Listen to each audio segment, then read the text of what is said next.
Hello, happy Friday, everybody. How is everybody doing? I hope everybody has had a pretty decent day. I want to first off apologize for the changing of what time this was going to be over and over again. I feel like I changed the time and then I had some issues this morning. Luckily, everything was ironed out, so I was able to go ahead and say that we were going to keep it with 1 o'clock.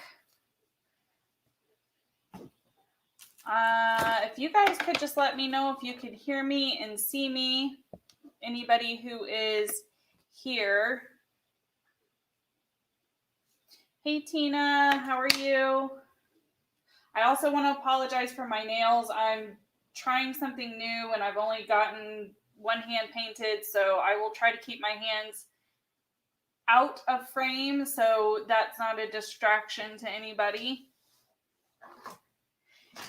Hey, Beauty Demon, you low-key left early so you could participate in the live stream. Yeah, this is going to be an interesting live. I'm going to tell you guys that now. We're going to get into some stuff. Hey, Carolyn. So, disclaimer, this is just going to be my opinions from my experience. I'm going to show some of the tweets that Katie has put out. I'm also going to be going through some of the, I pulled up how Minnesota CPS works. They have a very detailed website, so I was able to get information from that we're going to be sharing. So I am going to share my screen at some point. I do just want to preface, this is not to provide any hate or ill will. Please don't take anything that you hear from me and go, saying, oh, well, this person said this. These are from my professional experiences on how CPS works. And I have gotten quite frustrated, although I have not been following the case or really anything too much to do with Katie. I've been sent little videos here and there, and I've watched them when they're sent to me. But a few of her tweets were retweeted by somebody that I follow, and they were infuriating because I do know how CPS works. I have worked as an investigator before, and the way that what bothers me the most about Katie Joy is she spreads a lot of misinformation, and I'm going to be honest. I'm just going to give her the benefit of the doubt. I don't know if she does it on purpose. I don't know if she's just not researching thoroughly and she's just speaking from her experience, which we'll get into that. But still, even if she's speaking from her experience with CPS, the different things that she has put out, even in the last week in regards to her CPS works, doesn't make sense to what I'm finding online. It's very contradictory. I dislike when misinformation is provided around child protection because it does have such a big stigma, and I understand why. If you don't know, I was a child of the system for 10 years. I definitely know that the system is not perfect. I definitely know bad things that happen within systems. I'm not foolish. I know that there is corruption within agencies. I just want to get that out there, because I get a lot of criticism in my videos of people saying, well, that sometimes there's bad stories. Yes, I do. I'm well aware I was one of those stories. But my videos are really to try, when I talk about CPS and when CPS is involved, I try to break the stigma. And if someone is furthering the misinformation and the misunderstanding of how this system works and what it's in place for, it really, really aggravates me. And that is a lot of what I see with Katie. And I mean, we all know, if you've ever watched her for any length of time, she has a habit of being inconsistent. And I don't know if an inconsistent, I mean, like, she'll say one thing and then say something different that totally does not align with her original statement, which, yes, you can change your opinion. You can change your mind about things as you're doing research. But it's different whenever you are really just it seems to be at times taking one thing that you may hear or you may see and just running with it and not actually doing the research. And I wonder if that's kind of where Katie leans towards, that she's more of just like, oh, I want to get on this. I want to be the first one to talk about it. I don't know. I haven't been watching her very much. So historically, she tends to provide a lot of misinformation. And before I really started making videos and kind of criticizing her, when I had reached out to her about her spreading misinformation about certain terminology like guardianship, power of attorneys, words like that, when she was trying to expose this Facebook group, I did DM her and ask her about it. And she was very defensive, to be honest. Like, she wasn't rude to me by any means. I'm not going to say she was, because she definitely wasn't. But she was not really open to hearing or educating herself. It was very much, well, those were the terms that the site used, so that's why I used them. That's not a good excuse for me, and I've already made a video about that. This happened months ago in like May or June of last year. If you're interested, you can go find it. It's like my first video about without a crystal ball. That's on my channel. So that was a long preface. Everybody kind of knows that since the lawsuit has kind of been dismissed for now and is kind of being put to rest, she seems to be very confident in herself, and I don't blame her. I mean, it's probably very relieving to have a lot of the pressure that she has had on her off. However, that does not mean that you have free reign to go back to being mean to people, to spreading misinformation, to going back to not watching what you say and behaving in the way that people wanted to criticize her for in the beginning. I mean, let's be honest, a lot of the reason why people, myself included, felt compelled to make any videos about her hypocrisies and her misinformation and her just flat out rudeness is because we witnessed it, or we were a receiving party to that, and it affected us to some degree. So I'm not going to say that, I was ever personally affected by her, because I wasn't, aside from being frustrated about her misinformation, because she has such a big platform. I know she's not a massive YouTuber, but she does have a decent sized platform. She really could spread a lot of good information. She really could be a good advocate. She really could do all of these things, but somewhere it falls short. For different stories, it falls short in different areas. I'm sorry if you can hear the trash truck going by. I did not time this according to our trash people. So I've talked about it before. Katie has a pattern. Okay, we can just say now, most of us know her pattern. She gets into crap, then she tries to play victim, or she tries to bring up her son, or she tries to bring up some kind of story where it's a woe is me. I think it's a pattern. I think at some point it maybe is not even intentional anymore, but she definitely has this reoccurring pattern where she'll say something or spew something without either doing her research or without caring, and just saying her opinion, and she gets backlash for it.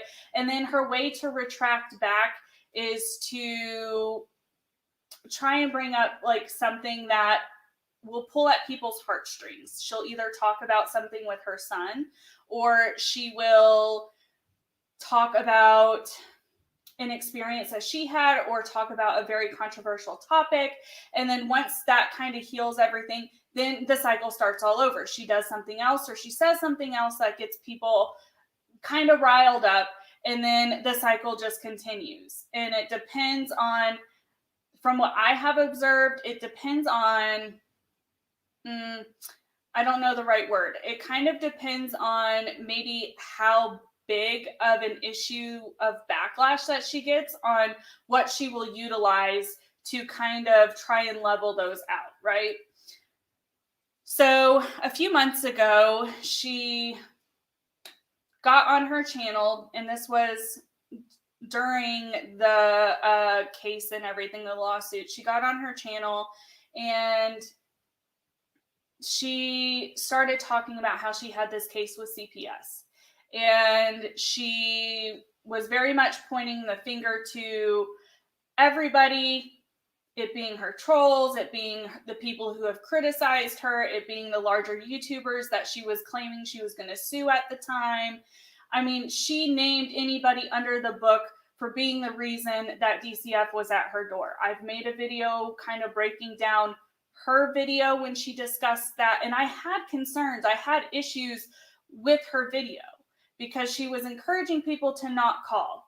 There is a fine line between what you see online and what is actually happening. I have said before, I don't think, and I will say it here, which is not popular opinion amongst some people, but it's honestly how I feel. I do not believe their son is abused or neglected. From what I see, I do not see that he is abused or neglected. I think people hyperanalyze Katie and what her son says, and I don't think everybody is always thinking about the full context at times, like what his diagnoses are and the behaviors that come with that. People are not willing to see the full picture. I will give her that benefit. However, if somebody does hear or does see something concerning online, even if it's because it's a creator that they watch, if they have the information to make a report, they should feel comfortable to make a report. Because we have had channels on YouTube before, like Daddy05, where there were a ton of concerns and legitimate concerns that people had. And it takes time sometimes for agencies to be able to do anything, because sometimes it goes off of just pure documentation and a pattern of people having concerns. So I did not appreciate that. One of the things that I pointed out in the video was that I had concerns on why she didn't state how the case was closed. In that video, reaction video, I said, I find it very weird, because she was bragging about the letter and that it was closed. And I said, I find it strange that she is not saying how the case is being closed, like what the findings are, because if there is an investigation, there are going to be findings. In Florida, which is where I worked as an investigator several years ago, we had 3 different kinds of findings that you could come to. And I can talk about those if you guys want, but it's kind of not totally relevant. But there's findings to an investigation. So come to current day. She has, let me drag this over and find the tweet. Within the last couple of days, she tweeted out, or she was responding to somebody about how her case was closed, false reporting. I have issues with that. And I'm trying to make sure that I'm hoping I can find the tweet. If not, I have her Twitter pulled up, and I didn't think it would be this much of an issue to find, because I don't want to misspeak here.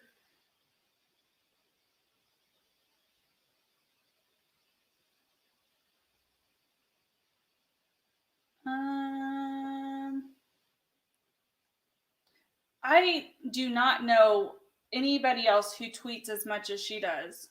Maybe that's just different for me because I don't really understand Twitter, so I don't really engage with Twitter. Okay. I might just pull it up. I screenshotted it on my phone. But she had said that her case was closed, and I actually tweeted at it because I was like, that's not how that really works.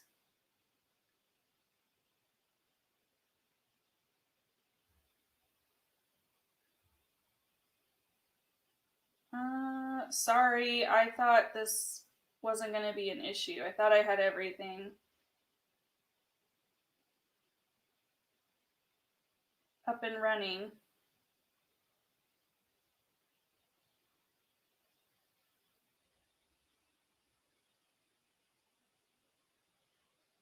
And I know one day ago she was saying stuff about CPS being called. How far back was this?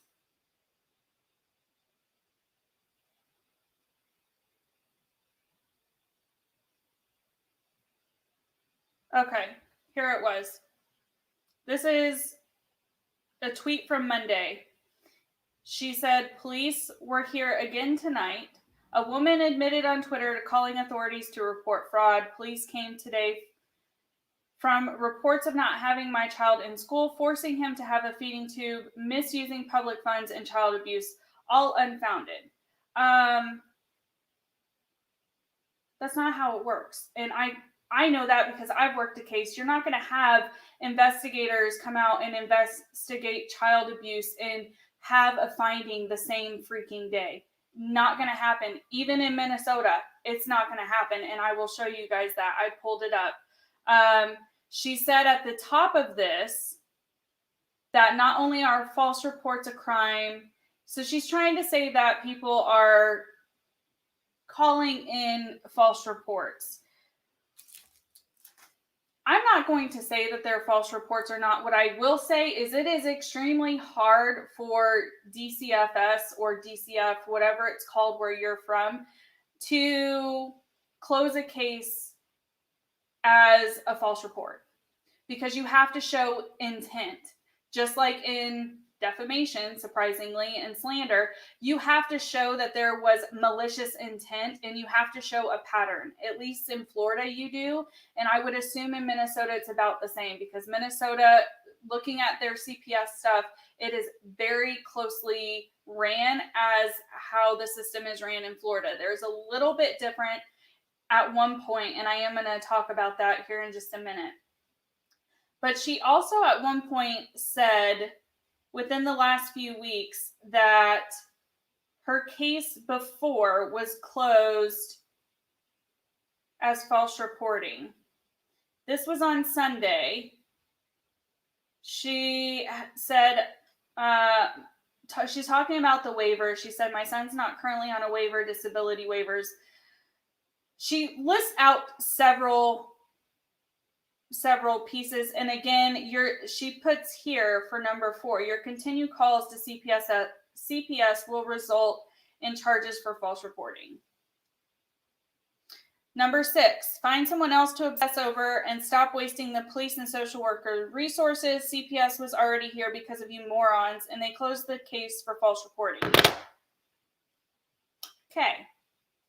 So let's digest this here. And this is from my personal work experience and in reviewing Minnesota's, what I can find from Minnesota.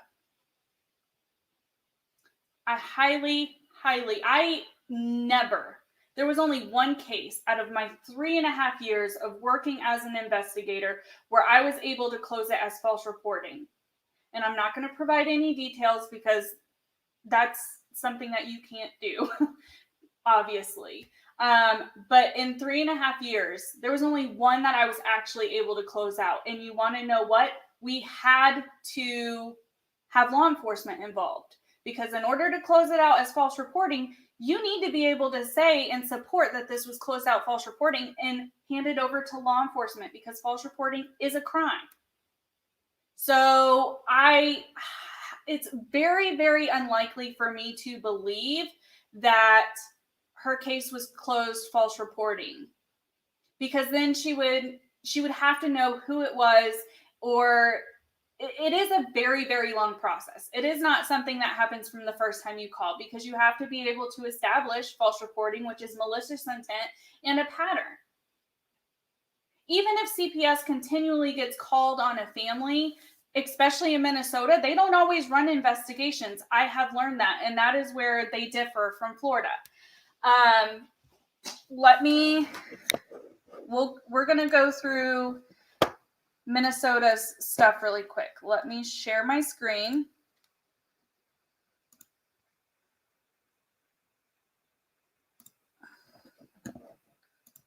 Okay. I'm going to make it bigger. So all I did was Google I put into Google Minnesota CPS because we all know she lives in Minnesota. I know she's been doxxed. I don't know where she lives. No one should look for that. If you don't have that information readily available, then there's already an issue for you calling in a report. However, if you have the grounds, like you legitimately believe that that child is being abused, neglected, or abandoned, then I am never going to tell you to not call. However, understand what abused, abandoned, and neglected are before you make those calls. Because people can be poor. I can't tell you how many cases and how many times I would reinvestigate very similar allegations on the same family because of a poverty issue. But if it rises a level when it's called into the hotline in Florida, it is sent out to the field. In Minnesota, it seems that they have two different kinds of investigations, and that's what we're going to go into. So here it says family investigation response. Okay, everybody can read this, but I'll read it to you. The first part is just saying that every year Minnesota counties and tribes accept over 18,000 reports of abuse or neglect. The majority of those reports are handled through the family assessment response. Remember that, family assessment response. That is not an investigation. That is an assessment. But about 30% require family investigation. An investigation is done when either a child is in immediate or significant danger, or that a family will not participate in the family assessment or take steps to ensure safety of their children. This to me says that if a call comes in and they are not sure if the allegations, because that's what they are when they're called in, they are just allegations. If the allegations do maybe rise to a level of concern, but not in a level where the child could be in immediate or significant danger, they're just going to send out an assessment. They're not going to send out a full-blown investigation. That is what they're saying here. Let's continue with this description, though. Child protection investigators focus on child safety and strive to engage the family in a positive working relationship to resolve their issues. Most families successfully resolve child safety issues and do not need services beyond the investigation. During an investigation, the child protection social workers interviews the child who is the alleged victim of the maltreatment, the child's parents, the alleged offender of the maltreatment, and then other people such as school staff or medical providers who have information regarding the child's safety. So in Florida, those are called collaterals. Anybody outside of the family is collateral. I've kind of talked about this in the process before. Whenever an investigator receives a report, you always want to talk to the victim child, and then you talk to the other children in the house. And then you talk to the non-maltreating parent, and then you talk to the maltreating parent, your perpetrator. And when you get a case in Florida, there are a lot of background things you do before you can go out into the field and even work an investigation. You have to pull like background checks. You have to look at their history with the department. You have to look at any information. If they've had history with the department, what were the maltreatments? What information was gathered? And mind you, I don't think it says in here, but in Florida, there are 2 response times, 4 hours or 24 hours. You have to see everybody. And the cases that are immediate are ones that come in at the 4 hour threshold. So you're doing all of that. From all of that information that you gather as an investigator for child protection, you can kind of feel, you'll get a gut feeling if you're going to have a very serious problem, or if sometimes you get cases that are iffy, that are really 50-50, like they sound really bad, but there is a potential for it not to be bad. You can get a case that sounds absolutely horrendous, and then you get out there and, it really is a misunderstanding. Or you can get a case that doesn't sound bad because they don't have history, there's not any violent criminal history, but you get out and you start working that case and you have major concerns. It's all over the place. Everything is a case-by-case basis. So it continues to say social workers often coordinate their investigations with law enforcement, which may be involved if there are criminal allegations in the report, or the worker assesses the child's safety at risk for possible future maltreatment. When needed, the worker and the family will create a safety plan to ensure children are safe. Safety plans are extremely hard for people to grasp. Maybe one day I will go into a full video live stream with you guys about safety plans. Determination. So this is all from the actual investigation. If you have an actual investigation happen, the child protective social worker must make 2 decisions known as determinations in every family investigation, not assessment, investigation. They determine if the child was abused or neglected, and if child protective services need to ensure the child's safety in the future. Okay, so those are the 2 decisions that in Minnesota, when there's an investigator, that they have to reach those within an investigation. Social workers have 45 days to complete their investigations and make these determinations. So they have 45 days to work their full case. In Florida, you had 60. By statute, your program supervisor will give you different expectations. However, you are required to notify the parent and the alleged offender of their decision within 10 days. So within 10 days, they have to come to these 2 decisions and inform the family. From that, so the rest of this talks about the ongoing needs, if the family needs ongoing services, and if the children are placed in foster care. It's not super imperative that we know that bit of information. I just wanted you to know the definition of a family investigation. So a family investigation, you will have findings, okay, if the child is abused or neglected.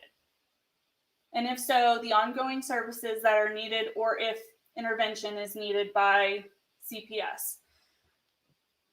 So now we're going to go read what a family assessment response is. Okay. After being reviewed by the county or child protection staff, a majority of reports of child abuse and neglect are assigned to Family Assessment Response, FAR, rather than family investigations.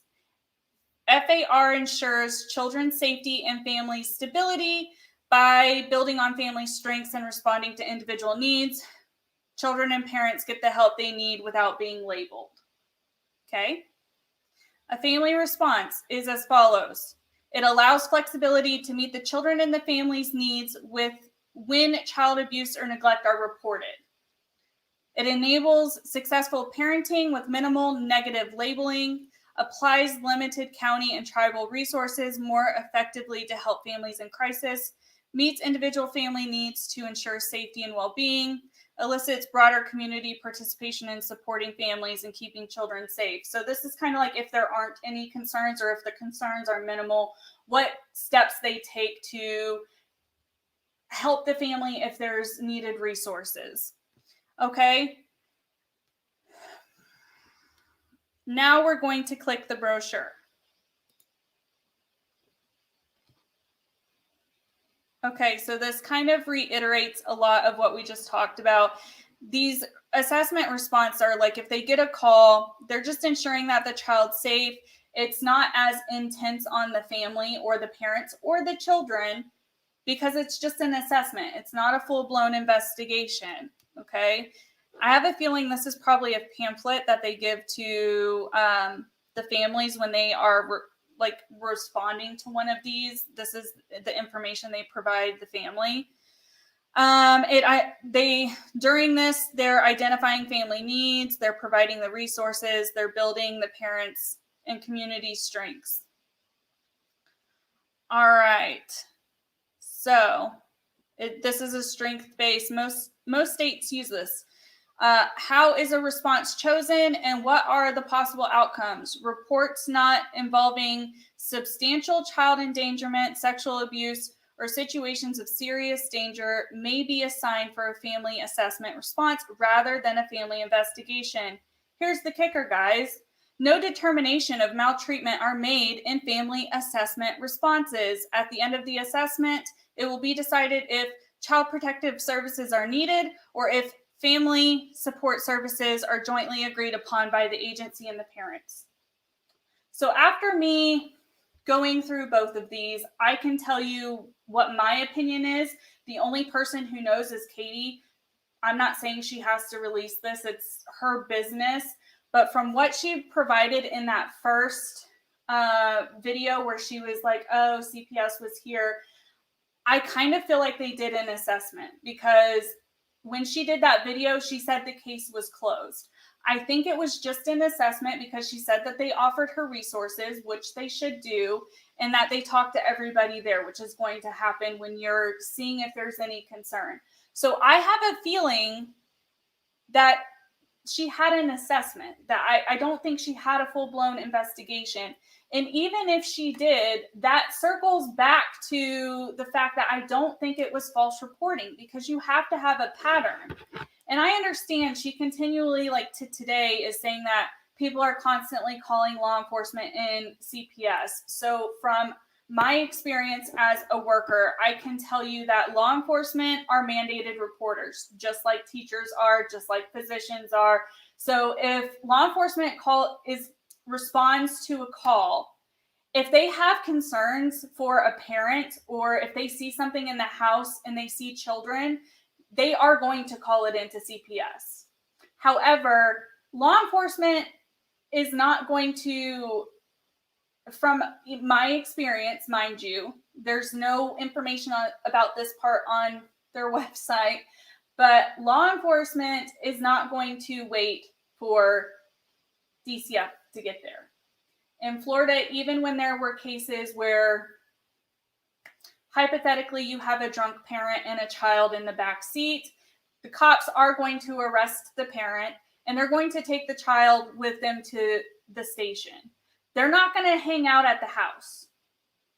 Even if it comes in as an immediate, like you have 4 hours to work the case or to see everybody, even if it's called in by law enforcement, it really is depending on what you're working with that day, if you're able to get there quicker. Of course, we try to, or at least I would always try to be respectful of an agency, which I would rely on at times to be able to rely on me when they needed me to get there for a child. But there were times that I just couldn't get there quicker than what within the hour like they would want. So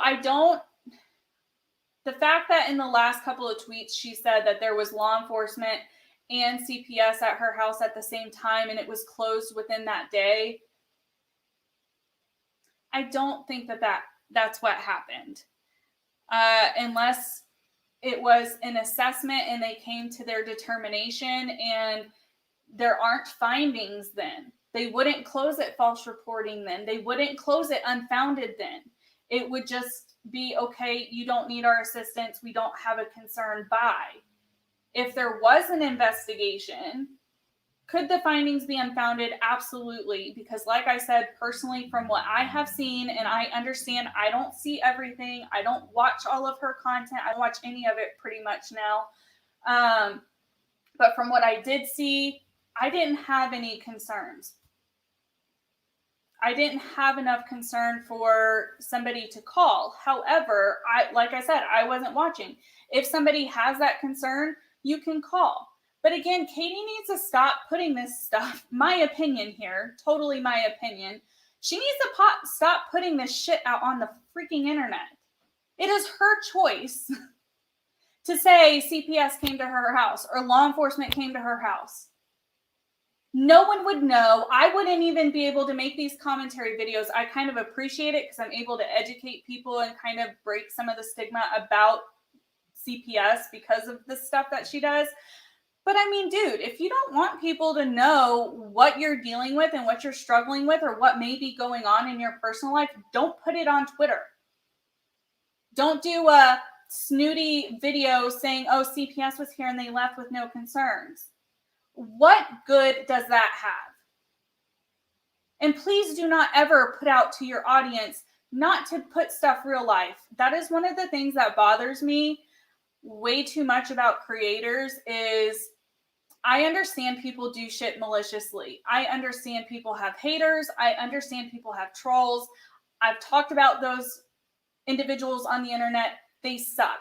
However, when you are on YouTube or if you are trying to create any kind of social media platform, you need to know that before you go into like posting your first video or making your first tweet or trying to build any kind of audience, because at the end of the day, we are not everybody's cup of tea. And if you make yourself readily available for people to find information about you, or you provide people enough information about yourself to where they can go dig it up and figure out shit about you, if you have shit to hide, be ready for that to come out, because it is likely to come out, because you're not going to please everybody. Have a game plan on how to address it or choose not to address it. Have some kind of idea. She knew that this was going to be a part of having a YouTube channel, was that people weren't going to like her. She came onto YouTube with people already questioning her tactics. And that's another thing that has been brought up a couple of times. And I did get, was able to find some of the Reddit. I don't know how to work the Reddit. I tried and I couldn't find it. But at one point in time, about 2 years ago, it seems,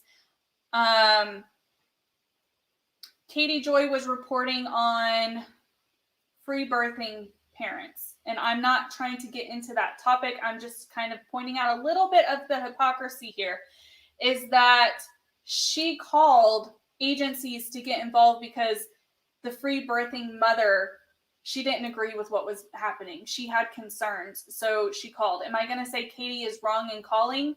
Again, no, I'm not going to say. If you have a legitimate concern, if you think children are literally in imminent danger, then yes, figure out where they are if you can and call it in. And if you can't, then you just call it into that state and they keep record of the names that you can give them. However, you cannot sit here as a blogger at the time, talk to a website or a paper, or she talked to some kind of article. I think it was like a virtual paper type stuff, and gave them statements. She spoke to them and gave them statements supporting why she did what she did. You cannot sit here as somebody who's been a blogger who has done exactly what people are doing to you and now damning people for doing it to you. Again, I'm not condoning people call unless you absolutely believe that that child is in immediate danger. Because like I have said before, with family channels, I understand. I don't like them. I have my own reasons for disliking family channels and what they do with their children and how they do everything. But we're only seeing a part of the picture. We are only seeing what they are wanting us to see. That is with anybody. That is even with me. I recently put out a video kind of explaining that I personally wasn't doing too hot. And I was a little bit more absent from my channel because I didn't want that to come off on you guys. That's not your responsibility to deal with. So I don't really appreciate the hypocrisy. I really don't appreciate the misinformation, because if she did have an investigation the first time, she would have had findings then. Why didn't she tell us the findings then? If you're going to get on your platform and brag about stuff, like, why would you not brag about it then? Why would you try to brag about it a few weeks later? And all of what she says is absolutely possible. It is possible that they didn't have findings if they did an assessment from when she did her first video a few months ago. It is possible, although highly unlikely, in my opinion, that it be closed false reporting. I would think, knowing Katie and how she likes to say, ooh, gotcha, she would be able to say, oh yeah, we forwarded it to law enforcement. We closed it false reporting and law enforcement's now involved, because that's what would have to happen. I mean, it's a professional agency. They're not going to close something false reporting and not follow the law and file it with law enforcement. And being as you are the victims of that crime, you would be aware that that was happening. So I have concerns there. Is there a possibility that they had an investigation and it was closed unfounded? Absolutely. Why didn't she say that before? Why did she, in the video that she made, like trying to say, oh, so-and-so and so-and-so and so, naming like 10 different people to call, being the people who called it in? I don't understand that.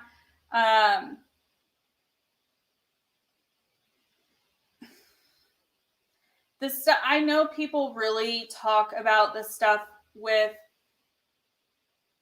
her son potentially receiving assistance.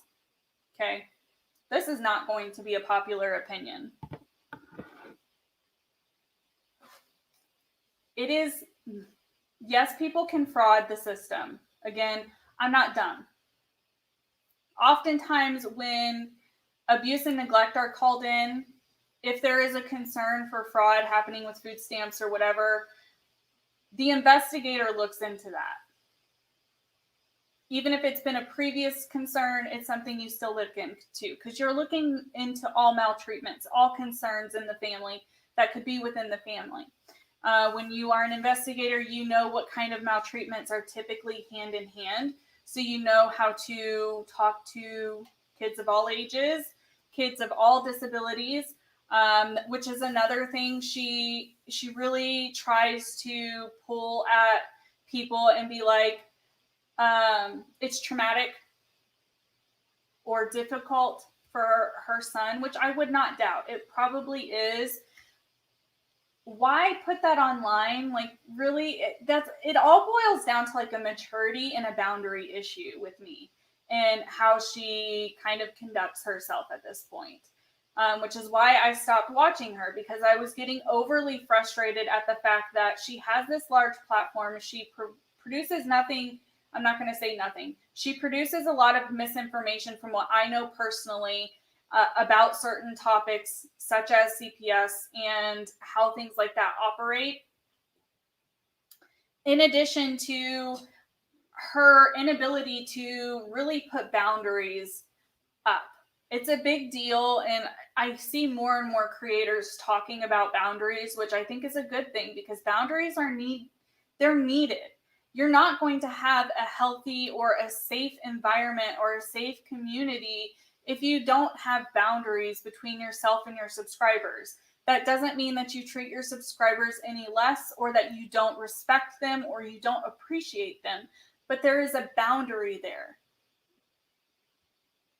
She seems to not know how to set that for herself. And I think that's a lot of why some of these issues that she has are like a revolving door, because she doesn't really seem to want to learn or grow from situations that she's been put in or she ends up in. But what I will say is, I know there's a lot of people, and I've never dived into it in relation to Katie. I'm not going to. I honestly could care less.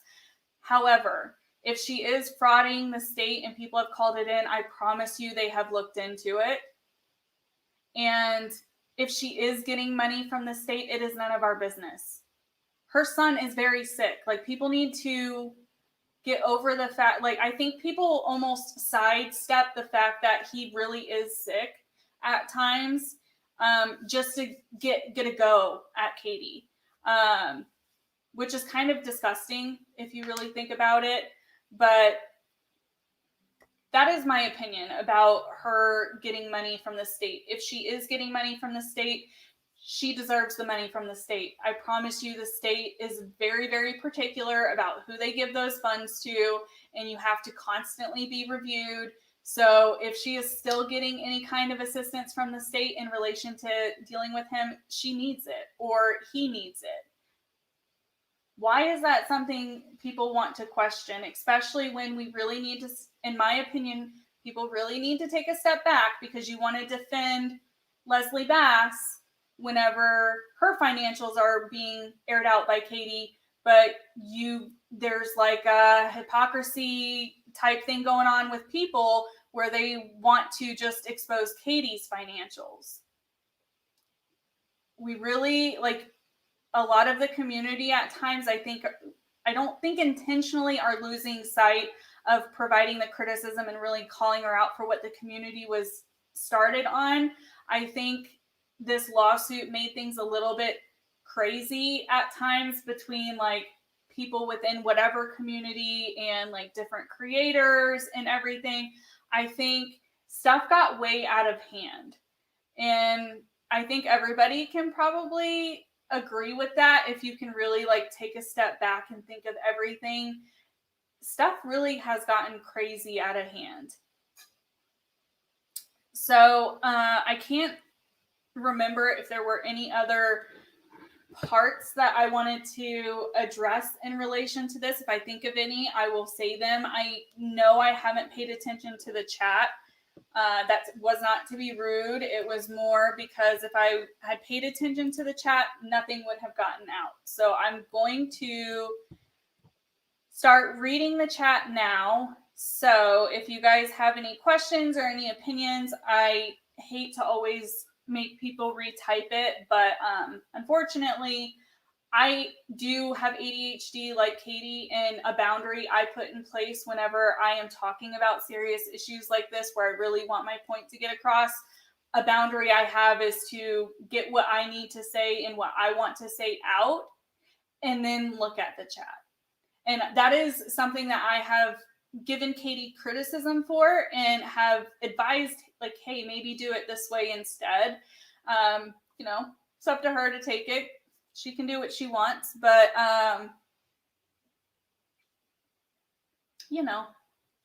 so, hey, JJ. Hey, Becky. Hey, Cheryl. Hey, Kelly. Hey, Jenny. You've been in childcare in the U.S. Hey, Police Wife Life, how are you? Hey, Lisa. Hey, Jay.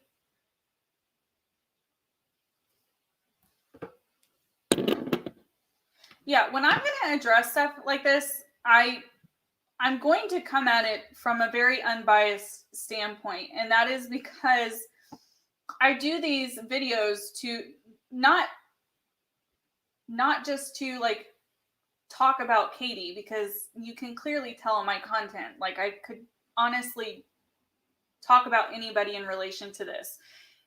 Unfortunately, she is about one of the only YouTubers I can find that openly is willing to talk about having CPS at their door and what it was like for her. And again, like, I don't want to diminish her experience or her family's experience with CPS. She didn't have anything bad to say about CPS, but it still is providing misinformation when she's not reporting like factually how things are closed and what is actually going on. Like, if you're going to tell people, my opinion is, if you're going to tell people about anything, you need to be able to sit there and like tell them everything. Otherwise, you're manipulating your audience. I mean, I'm not saying that to be like call her out on something else. Absolutely not. And this is with all creators. If they're coming onto their platform and they are just like beating around the bush, or they're hinting at stuff, but they're not actually saying it, that's manipulating you. It's either manipulating you into waiting for a future video, or it's manipulating you into having you kind of try to fill in the blanks, which we have seen lately how that can just ruin friendships, ruin communities, ruin, like it puts people to where they feel they have to make a choice. And when it comes to stuff like YouTube, I don't feel like as creators we should be putting ourselves in that position. That really is putting yourself in a position of power when you are, you know, not misleading your audience, but not being fully forthcoming. If you're going to say something, say it. Say all of it so you can put it to rest. And Katie continues to get frustrated that CPS and law enforcement and stuff like this continue to be called. Stop talking about it on your platform. Because these are trolls. If these are people who are harassing you, you are giving them validation and confirmation by getting on your platform and talking about it. I mean, it's, again, a part of the pattern. She'll do this and then she'll say, oh, I'm not going to engage anymore. I'm not going to engage. I'm very reactionary. I'm not going to react anymore. And then like 2 days later, she's back to like having a hairpin trigger and reacting to everything. I mean, whatever floats your boat, but you can anticipate people are going to continue to do these things if that's their intention. If their intention is malicious and to like put a hindrance in your day, you getting on any of your social medias and talking about it is really feeding them. It does, Jake, you're right. It does give people incorrect impressions of government agencies. I'm not trying to say she can't talk about her experience, but if she wants to talk about it, I think talking about it honestly and like openly can be educational.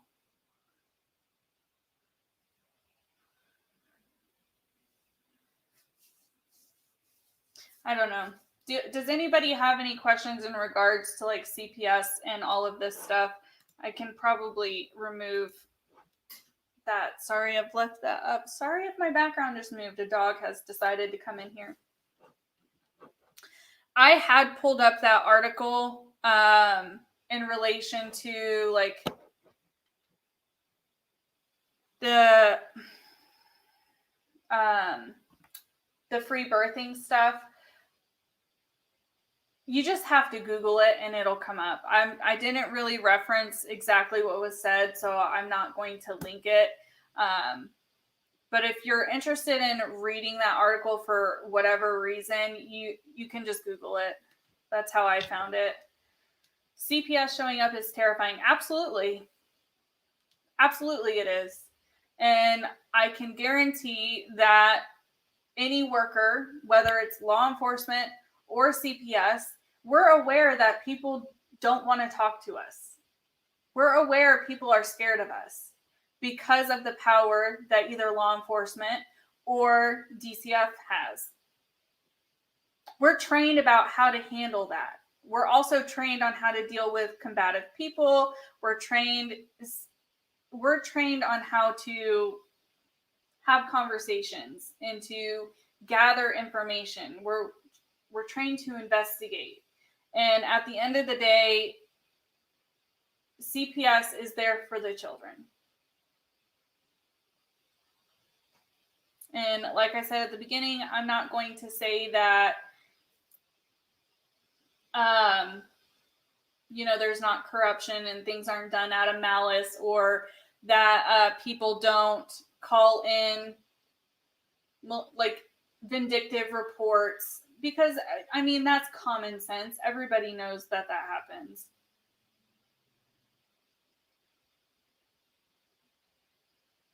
Feeling kind of breezy. So in almost every state that I know, it is like in Florida, reporters have 100% anonymity. It is actually against the law in Florida for any person to know who the reporter is, aside from the worker. And clearly like their supervisor and stuff like that. But as far as like the family you're working on, absolutely not. And in Florida, the confidentiality laws are so strict that even though the worker will know who called in the report, who had the concerns, if they call back and they try to talk to the investigator on the case, the investigator cannot provide any information. If you have ever had DCF involved, it becomes a very interesting wordplay. It took me a while to master, is how to walk around people and not answer questions and ask questions. I couldn't answer people's questions. The only people I could provide information to were the people of the household where the allegations were being made. Outside of that, it was at the discretion of the parents. And even then, if we called, because you have to call for collateral information, you are asking very general questions. Do you have any concerns for the children in XYZ household? Oh, you do. What are your concerns? Why is that a concern? You, as the investigator, you prod. It's just like you see on law enforcement to a degree. Everything on TV is glorified and, romanticized, but it very much is. A lot of questions, you're not going to get an answer out of us because we're not allowed to give it.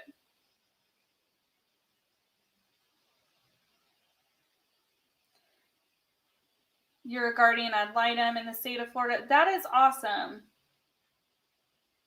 I had thought about being a guardian ad litem before, like when I was getting my degree. Question: if someone makes a false report, the CPS worker tell the person who is reported. Not in Florida. In Florida, the caller of the allegations is never known. It is never released. Even when there is a concern for false reporting, that information is only provided to law enforcement. It is not provided to the family. And what you have, especially, this is a very general hypothetical, and I'm sure if you're adults, you have heard about this scenario or something. You have a divorced family, right? Newly divorced family with kids, fighting over custody. They're in a custody battle within family law. Well, one of them hears or one of them knows because of their own personal life about DCF and how, they investigate abuse or neglect. Is the agencies utilized in a poor way like that sometimes? Absolutely. Can the investigators pin it out like that? Absolutely. Doesn't mean we still have to investigate. If it gets screened in, we don't get the choice to close it out. It's very hard to get a case that's screened in from the hotline in Florida to close out. So you end up working the investigation. So you end up collecting all of the information. And you'll go to the opposite parent's house of who called it in on the other parent. And they'll say, I know that Becky did. I know she called it in. I know she did. She's trying to get the kids. She doesn't want me to have the kids. And I will tell you, about 40% of the time, they're right, which goes to show, like, more than half of the time, people who are just assuming who they know called it in are wrong. It does you no good to try and guess who called it in. If you have CPS show up at your door, just answer their questions. If they have a concern. And domestic violence is one of the hardest things to really talk about, because if you have a surviving parent, and I'm not going to, either way, if you have a surviving parent who is a survivor of ongoing domestic violence, it is not that parent's fault what is happening in the house. So you have to work those cases extremely carefully, because you do not want to shut down your protective parent. You can have a protective survivor. Those are so fucking hard to work because people don't like, courts don't like restricting one parent's access.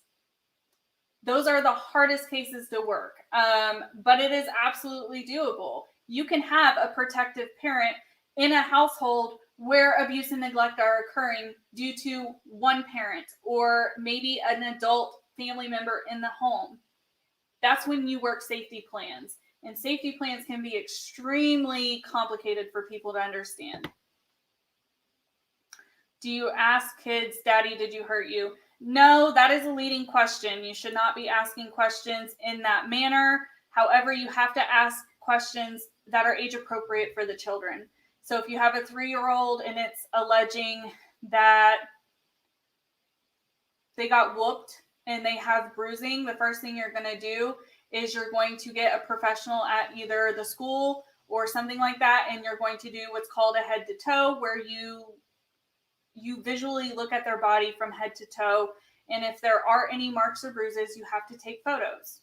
That is where, in the Gabriel Fernandez case, the caseworker totally dropped the fucking ball, because they have CACs there, which are child advocacy centers, which are doctors who are trained in forensic interviewing and forensic documentation of child abuse and neglect. You're supposed to call them. There's a certain criteria. Pretty much anytime you have an actual bruise, especially on certain age children, I can't remember the exact criteria off the top of my head.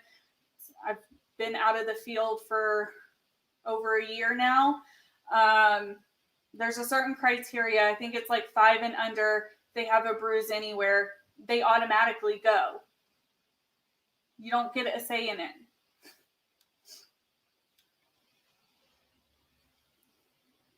So typically when you have cases where it's alleged that a child is being physically abused, you are going to be looking for the physical signs, and then you ask around what you see. So if you see a weird bruise in a part of the body, like your arm right here, when you're a kid, you're likely to run into stuff like that. However, if you have bruises on your back, you're not likely to get a bruise from falling on your back. Oh, where'd you get that from? And you do get kids that are coached or that are scared to talk to you. And you have to, in a very short period of time, get the child to tell you what's going on. You have to be very good with kids to have kids disclose stuff to you.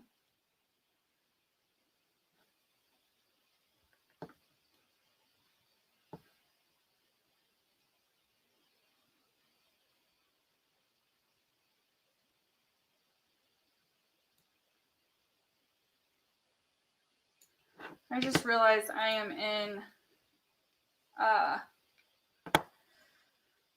StreamYards and not on YouTube, so I'm probably missing people's questions. I apologize. I'm trying to go back and see.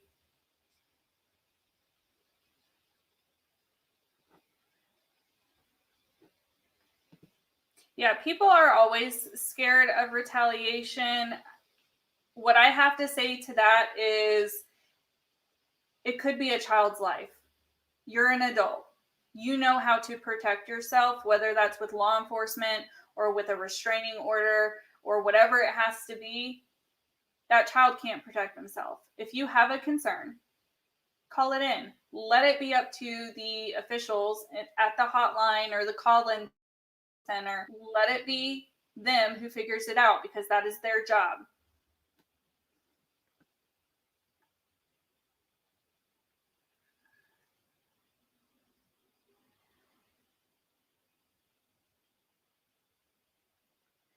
The person on Twitter, I'm not sure what person on Twitter.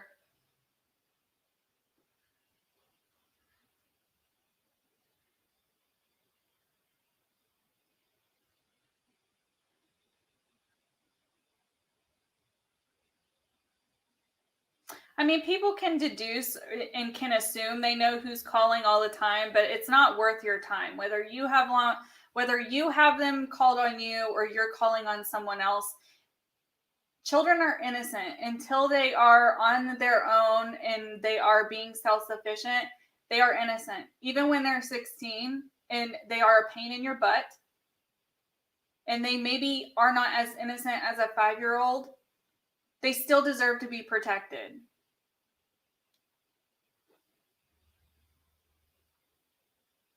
No, guardian ad litem in Florida is like a volunteer. You have to go through some schooling, but you are kind of like a solid person in the child's life. You're their advocate. You're typically the one who speaks on how the child is doing in court. Whenever court is involved, typically guardian ad litems are primarily used when it is a removal case or a case with ongoing in-home services, where you're getting an additional layer of protection, but the guardian ad litem's sole focus is to be the advocate for the child and the child only. They don't care about the parents. They don't care about the agency. They don't care about law enforcement. All they care about is that child and advocating for that child.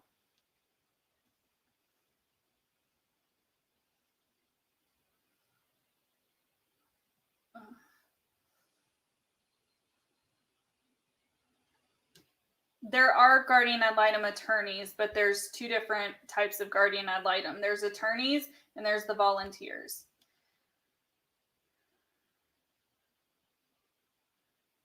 Yes, as an investigator, I know who called in the reports.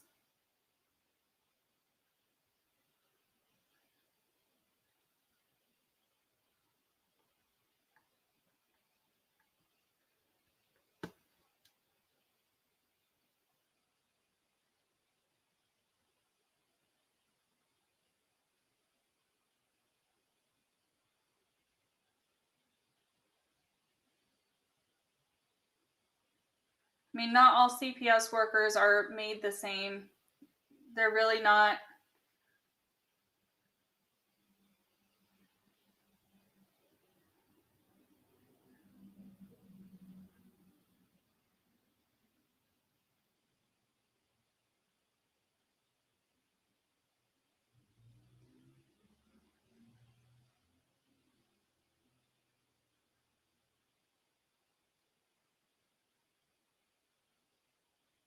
It wouldn't have met. I'm not sure, Becky, like what conversation is. I just see, don't you think Katie should have hid her son? You can't do that. It's against the law.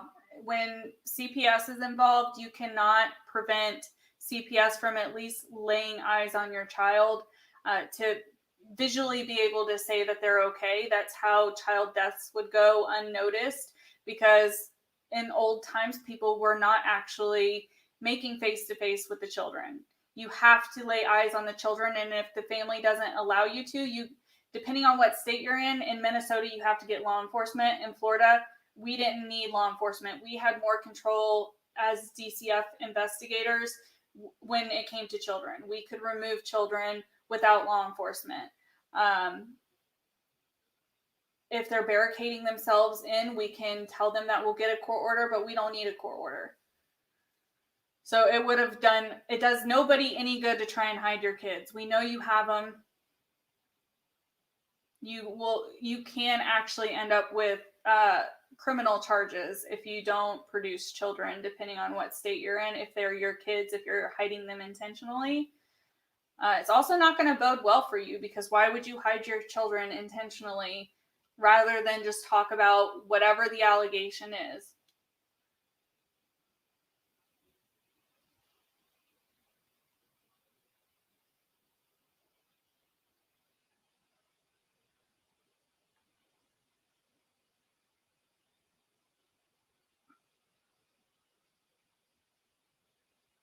Do doctors who report get follow-up on results if they are? No.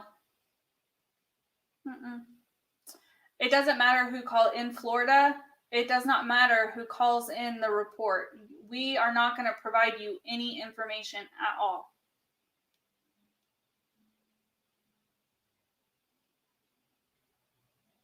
You're just wondering, why would anyone admit to false reporting on Twitter? That's crazy to me, knowing it's illegal. I don't know. Honestly, I don't know. Like I said, it is a potential. I don't see it happening, but it could have potentially happened. However, I think Katie, maybe if that's not a factual statement, I think she's probably erring on the side of caution that people probably don't know how that stuff works. So she's just assuming people won't know.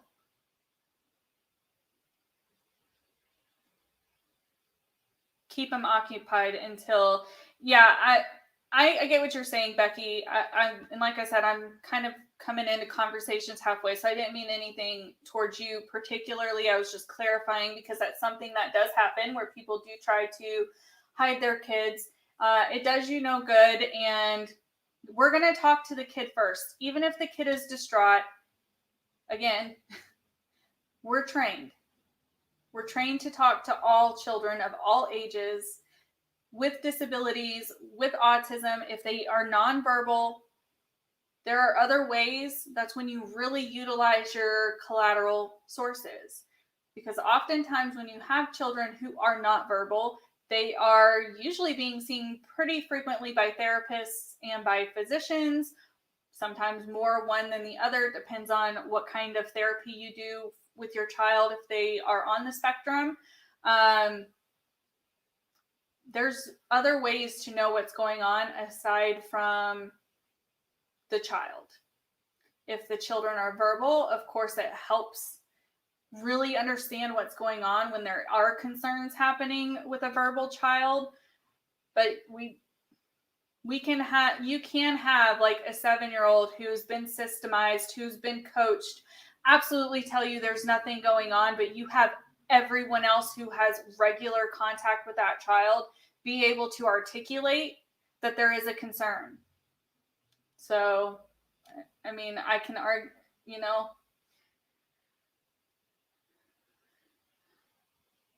sorry if it's a dumb question. If you call into CPS, do you have to give your own contact information? Typically not. There's always an option for anonymity where you don't, even in Florida where there's the law for anonymity for reporters, we would still have people call it in and refuse to be identified. And that's fine. If you have a concern and you're afraid of retaliation for whatever reason, or you're afraid that maybe somehow something will happen and they'll know who it is, you can call in anonymously. There's also different ways to report abuse nowadays. You can typically go online and report it electronically. I know certain states and certain counties have limitations to who's able to do an online report, but that is an option if you're a mandated reporter. Can CPS send law enforcement to remove children from their home? Typically, in Florida, no, we had to be present. An investigator had to be present. Maybe in other states that's possible. In Minnesota, it seems that law enforcement would always be necessary to remove children. And I think in California, it seems that law enforcement always has to be present to remove children. I always erred on the side of caution for the most part and brought law enforcement with me, unless I knew that they were parents who had already had, this is unfortunate, but there's generational abuse and neglect. And some families can have multiple children removed because they don't work their case plan. New children come along, same concerns are ongoing. You get out to the house, you investigate, and there's been no change. So the parents haven't learned anything. They've happened to have children under the radar. And once they pop up on the radar and you have concerns, they're given the same opportunity to work their case plan to get reunified. But typically what happens when you've had a few children already removed, we always hope for the best and that reunification can happen. But unfortunately, that's not always the case. And when you're dealing with families like that, when you show up and you're talking to them, it's really how you have your conversation with your families. There was only one or two times where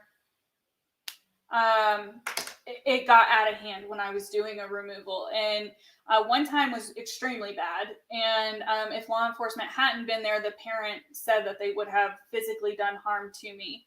But I knew that. I knew that's I not only brought law enforcement, I brought 2 other coworkers with me because I knew this family's dynamic already. I had been working with them for a few weeks, and I already knew what was going to be coming. Yeah, Florida is very, very, very strict. Everything about their CPS is strict now. I mean, I was in this system as a child in Florida, and my experience as a child in the system for 10 years was not the best.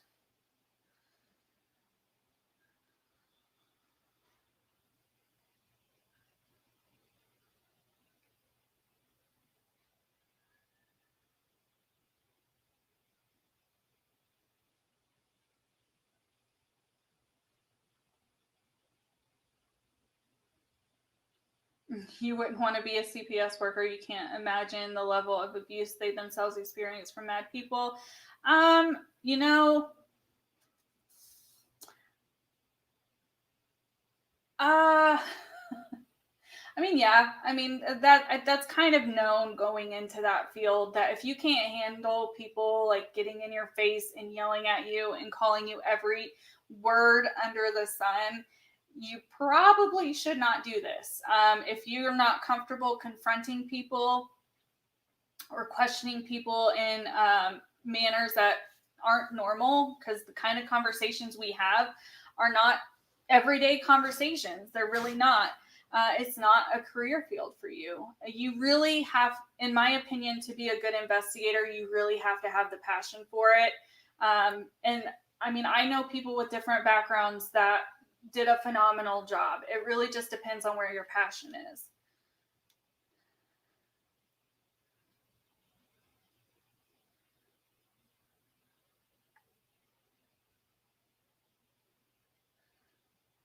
Unfounded doesn't equal false, you believe. It depends on the state and their different levels of closing. Typically, there's 3. There's like in Florida, there's no indicator, which means that there was nothing found in the family for concern for abuse, neglect, or abandonment. Then there was, oh man, did I just forget them? No indicator. I don't remember the middle one. We'll say some indicator. That used to be it, but I know the verbiage changed. No indicator, some indicator, meaning there's some factuality to concerns going on in the family, but it doesn't rise to a level where intervention is needed. And then there's verified, meaning yes, there's abuse, neglect, or abandonment occurring.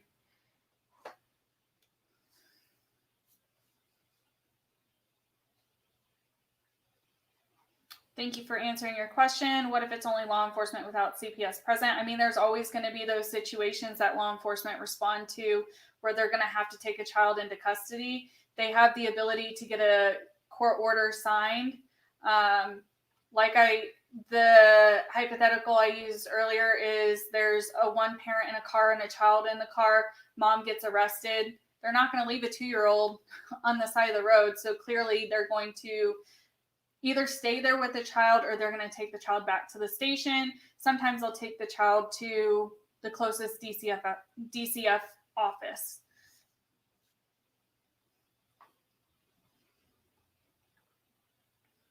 If CPS takes custody away from a parent, what happens if they have another child to CPS? So one, it takes a lot for custody. It takes a lot for parents to not have custody anymore, because even when children are removed, they still have their parental rights to their child. They may not have active custody of them, but they still have parental rights. That's when they're typically given a year, depends on the state, but in Florida, you're given a year to work with the ongoing services and work a case plan to better the family situation for whatever the cause of harm was to the child. That put the child in imminent danger. If new children are born, that does not mean CPS is automatically going to get involved. Typically, when you see stuff like that happen, and I know this is kind of stereotyping, but it's the truth, is with parents who abuse substances. Because every doctor, when a baby is born, does a meconium test. Or they try to always do meconium, but sometimes they can't get the meconium, so they'll do a urine test. If a child comes back positive when they're born, it means the mother was using within the last trimester, and that's concerning. You're already not being a protective parent if you're using illicit drugs while you're pregnant. So that in those kind of situations, yes, CPS is always involved. Did your experience in the system? Absolutely. My childhood is why I got the degree I did and work in that field. That is ultimately the only job I really want to work. That is where my passion lies. I like working with the community and helping to any degree, but my passion is with protection. It's with child protection. That's also where I thrive the best, because I would work 60, 70, 80-hour weeks and be up like that, ready to go, work 24-hour on-call shifts, and I was fine.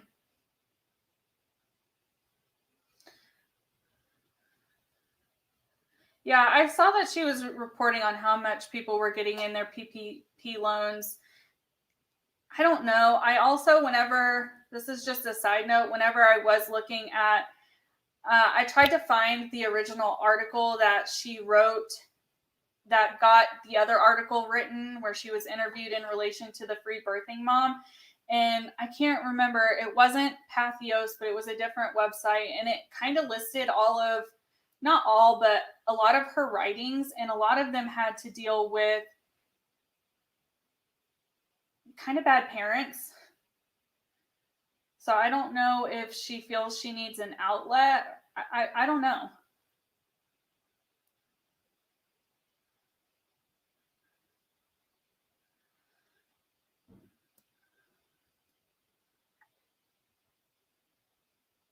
CPS workers didn't necessarily fail me. The whole system did. I mean, you're not, as a child, even in today, I know you hear of kids aging out of the system and being in foster care for a long time. You're not supposed to be in foster care for a long time. A few years happens here or there. I was in foster care for the first 10 years of my life. That's not supposed to happen.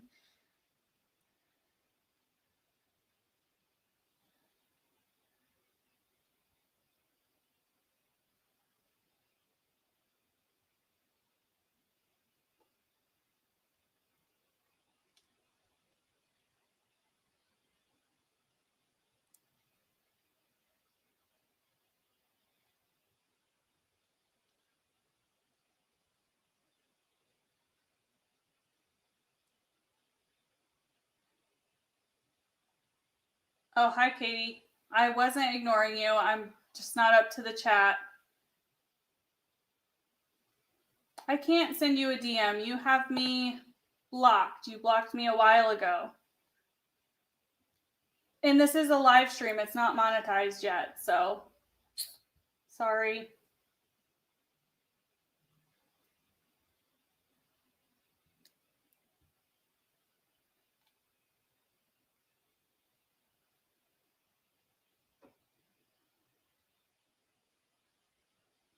I'm not going to have a conversation with you on live stream. I'm absolutely not. You're welcome to keep talking. These are my opinions from my experience. Just talking about stuff that you have put out there publicly. So if you want to correct anything, you can reach out to me in my DMs.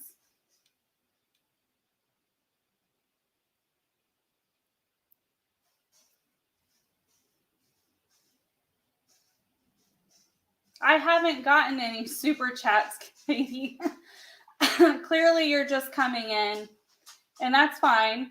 You're more than welcome to talk here, but I am not even talking really about your son. I'm talking about the situation in general. And you might want to go back and watch this whole thing, because I actually defend you quite a bit. And I never have said that you lied. So, again, I think you might want to actually watch the full stream before you want to come in here and say that I'm talking badly about you, because really what I'm talking about is how CPS works and maybe where some inconsistencies lied with some of the things that you said, but I never called you a liar. And you are super mature. You are very, very mature, Katie.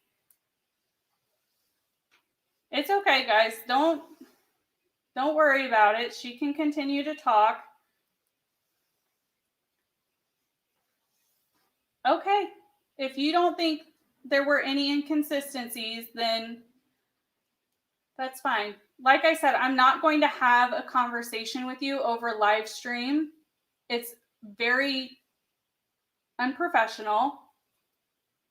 I have not made tons of money dragging you. Like I said, I'm not going to continue to engage with you in my live stream. I'm trying to be polite and not hide you or block you because I don't feel that that is necessary. But I'm not going to continue to have this conversation with you on a live. You are welcome to reach out to me if you want. I can't reach out to you because you've blocked me. My channel did not become monetized off of you. Just so you know, my channel was monetized from Micah Stauffer. I had just barely started to talk about you when my channel was monetized. Katie, this is the last thing I'm going to say is I also have an email address. I also have DMs. You clearly need to stop and go back and watch what I said, because a lot of what I have said has actually been defending you and how you aren't a bad parent and how I don't think anything has been going on in your house. I was questioning little bits and pieces of things that you have said over the last few months that could be contradictory. And I am clearing those up for people who may have concerns and clearing up any misinformation that could have been found in the inconsistencies that I saw. If you want to know what those particular inconsistencies are, you can either watch this back or you can reach out to me. I am not going to reach out to you. You are somebody with 40,000 subscribers coming to a channel with 2,300 subscribers trying to tell me I'm doing something I'm not on my channel. This is what you say you don't like people doing to you. So I'm pointing out the hypocrisy with that right now with you. You are being a hypocrite in how you are handling yourself right now. So you can leave. And if you don't leave, I will hide you from my channel. And if you want to discuss things with me, you are welcome to.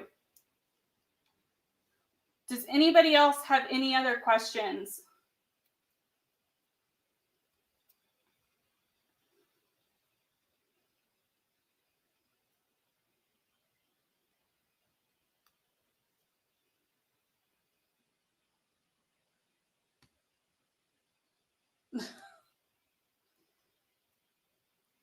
You are absolutely welcome to be here, and I'm allowing you to be here, but I'm not going to allow you to come in here and tell me how I can run my channel. That's not how things work. You don't want people telling you how to run your channel. I don't want people telling me how to run mine. Half of what I've said has actually been in defense of you, but you just assume that I'm talking negatively about you, and I'm not.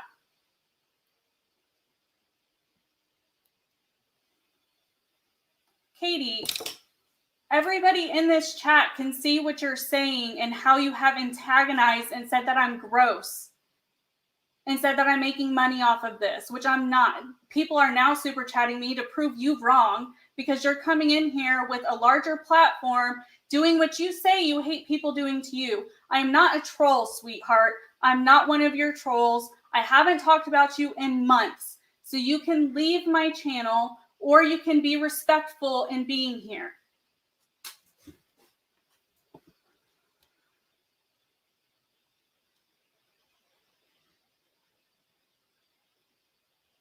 I appreciate all of you guys sending me super chats. You really don't need to. If you were doing it just to prove a point, feel free to take it back.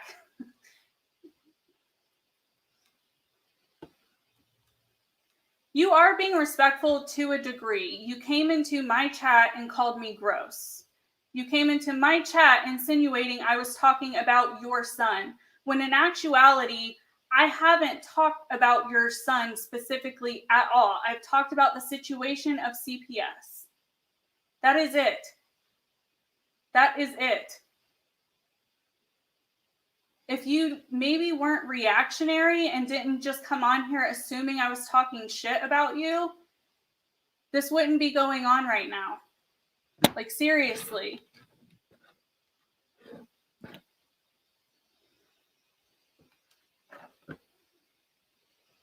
I mean, I'm giving her the opportunity to be here and be respectful in a chat. I am going to give her that opportunity because she deserves it just like I would deserve it anywhere that I went.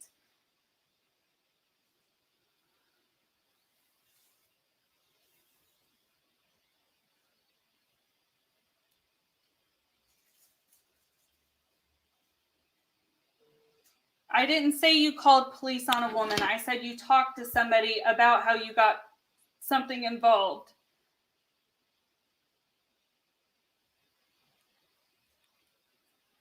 All right, so I am not going to address, Katie, this is me saying I'm not going to address you as far as any kind of conversation in my channel and what I'm doing here. If you want to be polite and engage in the chat, that's fine. I don't mind. If you start to be rude to myself or other people, I will kick you from my chat. If you want to talk to me about this video, please watch it, and then you are welcome to reach out to me because I don't have you blocked. I've never had you blocked. I'm not adding you to the video. I'm not doing my channel the way that other creators do their channel. I'm not having you come in here and bombard me and try and pressure me. If you want to DM me or email me, whatever you're comfortable with, and if you want us to sit on a live stream together and have this open conversation, we can. I'm not against that. I don't hate you. I have said that many times. If anything, I have come to bat for you quite a bit lately. I'm not on any kind of hate train. I know you may feel that way. I really do understand that, and I have sympathized with you and empathized with that fact quite a bit anytime I have talked about you recently. I don't know what to tell you other than I'm not going to be pressured, and I appreciate you saying you don't want to pressure me, but I am not going to just hop on a live stream this exact minute. If you want to do it in an hour or two, whether it's on your channel or my channel, or if you want to go to if you know a neutral third party, I'd be fine with that. Katie, I honestly would like to have a conversation with you because I understand how some of my videos may be perceived as being negative. I don't think you watch my videos through because a lot of the times I actually do defend you in almost every video I have made about you. So I didn't say you had lied about CPS, and that's the last time I'm addressing you directly. I have other people in the chat. I'm trying to be respectful to you because I respect everybody on this platform. I appreciate you coming here and wanting to try and talk to me. I don't want to hash this out with creator to live chat, and I'm not going to add you to the stream at this point. I've been on for an hour and a half, and I was actually about to wrap up. So that's my invitation to you, Katie. If you want to sit down, I'm probably one of the few who can remain level-headed and really ask you questions and not push you on the spot. Just like you can do the same to me. If you want to ask me questions, I'd be open to that 100%. So that's up to you if you want to do that.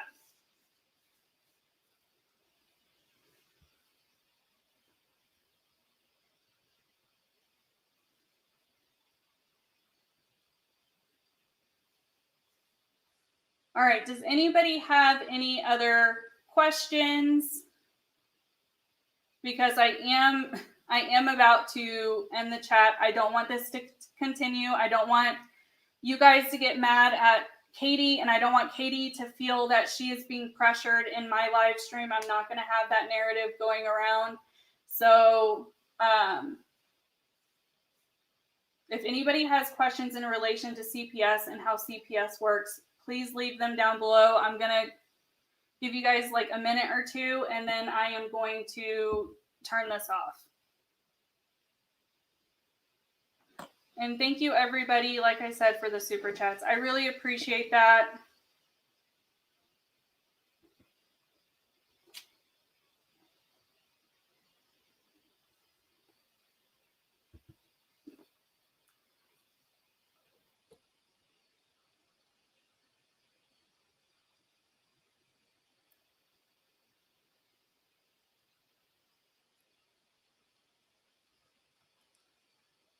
Yeah, I understand how that's probably frustrating to be on that side of the ball, Katie. I do.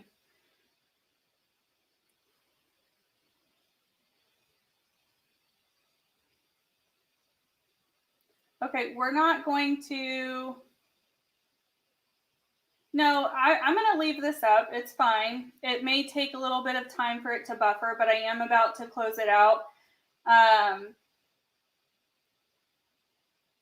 Katie, I really do want you to reach out to me because, and I don't want, hopefully in this interaction you have seen, I'm not here to target you or talk shit about you. This is how I always talk when I'm talking about you. I never said CPS wasn't at your house, and I will tell you what I talked about. If you don't want to watch this video back, I get that. It's an hour and a half. You probably don't have the time or don't want to take the time to listen to it. That's fine. I was just pointing out things since I have worked in CPS as an investigator. I have had questions on how you worded certain things about the closure of your case. But that is up to you. I put the offer out there.